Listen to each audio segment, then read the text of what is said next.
हैं, जाने माने एक्सपर्ट हैं। बहुत शुक्रिया आपका संजीव भाई। मैं आपसे जानना चाहता हूं कि वेनेजुएला के में अमेरिकन कार्रवाई को आप किस तरह से देखते हैं और दुनिया भर में इसको किस तरह से लिया गया।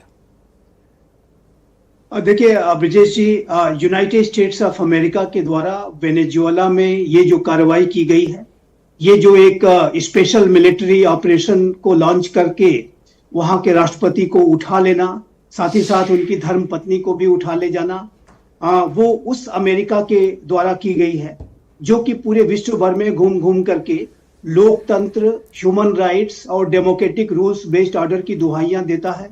अपने एडवर्सरीज चाइना और रशिया की रूल्स बेस्ड ऑर्डर को वायलेट करने के संदर्भ में लगातार वो आलोचनाएं करता है। चाहे वो रशिया का फरवरी 2022 में यूक्रेन पर जो रशिया का जो हमला था, उसको भी अमेरिका कहता है कि रशिया ने वहां की सॉवरेनिटी का, टेरिटोरियल इंटेग्रिटी का और रूल्स बेस्ड ऑर्डर को वायलेट किया है। चाइना के संदर्भ में अमेरिका ये आशंकाएं व्यक्त करता है कि चाइना ताइवान के ऊपर भी कोई हमला कर सकता है और पूरे इंडो पैसिफिक रीजन, हिंद प्रशांत क्षेत्र का रूल्स बेस्ड ऑर्डर वो डिसरप्ट कर सकता है। लेकिन अभी जो अमेरिका ने किया है, वो क्या किया है? वो तो स्वयं ही उसने एक बहुत ही बैड प्रेसिडेंट, बहुत ही खराब एक एग्जाम्पल, उदाहरण पूरे विश्व के सामने प्रस्तुत किया है। आखिर जब यदि कल को चाइना यदि ताइवान पर हमला करता है तो अमेरिका किस आधार पर उसे रोकेगा? किस आधार पर चाइना को वो ये कहेगा कि आपने रूल्स बेस्ड ऑर्डर को वायलेट किया है? जाहिर है कि अमेरिका की जो ग्लोबल क्रेडिबिलिटी है इस एक्शन की वजह से और अधिक रसातल में जाएगी। ऐसा लगता है ब्रिजेश जी कि यूनाइटेड स्टेट्स ऑफ अमेरिका ने अपनी पिछली गलतियों से कोई सबक नहीं सीखा है। मैं आपके दर्शकों को ये याद दिलाना चाहता हूं कि 2003 में जॉर्ज डब्ल्यू बुश जो तत्कालीन अमेरिका के राष्ट्रपति थे, उन्होंने सद्दाम हुसैन जो इराक के तानाशाह थे, वो पर यह आरोप लगाया कि वो वेपन्स ऑफ मास डिस्ट्रक्शन को बना रहे हैं। और इस तरीके का आरोप लगा तो दिया, लेकिन उसका कोई प्रमाण नहीं मिला। और मुझे अच्छी तरह से याद है ब्रिजेश जी कि उस समय यूनाइटेड नेशंस के सेक्रेटरी जनरल कोफी अन्नान हुआ करते थे।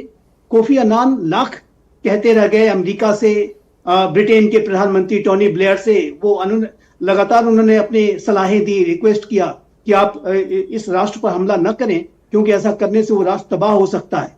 लेकिन उनका जो जॉर्ज डब्ल्यू बुश का और टोनी ब्लेयर का जो सबसे बड़ा लक्ष्य था कि सद्दाम हुसैन को टॉपल करना है, उस रिजीम को हटाना है, और उन्होंने किया भी। हमने ये भी देखा था कि सद्दाम हुसैन को पकड़ने के रिजीम को गिराने के बाद मिशन एकम्प्लिश्ड की स्पीच जॉर्ज डब्ल्यू बुश ने दी थी।